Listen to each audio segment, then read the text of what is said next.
रात के अंधेरे में 12 साल का राज अस्पताल के सामने खड़ा था। ये पुराना अस्पताल शहर के बाहरी इलाके में था, जहां कोई नहीं जाता था। लेकिन आज रात कुछ अलग था। तीसरी मंजिल की एक खिड़की में रोशनी जल रही थी। राज का दिल तेजी से धड़क रहा था। उसके दोस्तों ने कहा था कि ये अस्पताल भूतिया है, लेकिन उसकी जिज्ञासा उसे रोक नहीं पा रही थी। वो धीरे धीरे मुख्य दरवाजे की तरफ बढ़ा। दरवाजा खुला हुआ था, जैसे कोई उसका इंतजार कर रहा हो।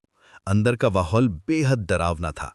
दीवारों पर पुराने दाग थे और हवा में अजीब सी गंध आ रही थी।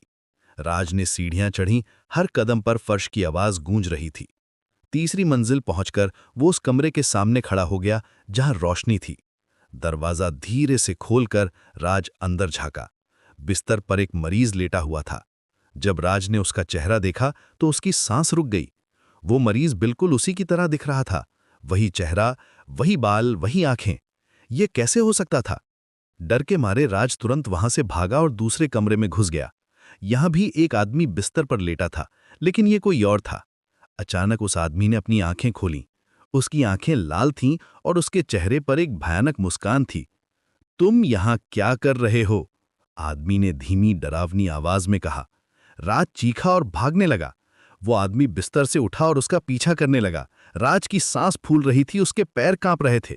वो गलियारे में भागता रहा, लेकिन अचानक वो फिर से उसी कमरे में पहुंच गया जहां उसका हमशक्ल लेटा था।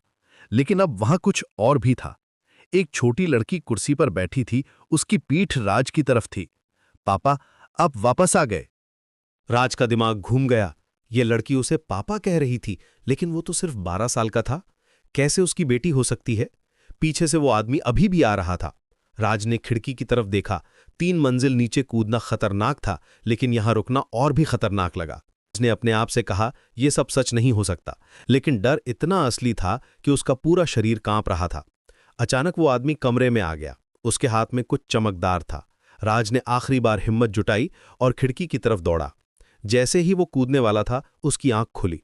वो अपने बिस्तर पर था, पसीने से तरबतर। ये सब एक सपना था, लेकिन इतना असली लगा था कि उसका दिल अभी भी तेजी से धड़क रहा था। बाहर सुबह हो रही थी और वो अस्पताल सिर्फ उसके सपनों में था।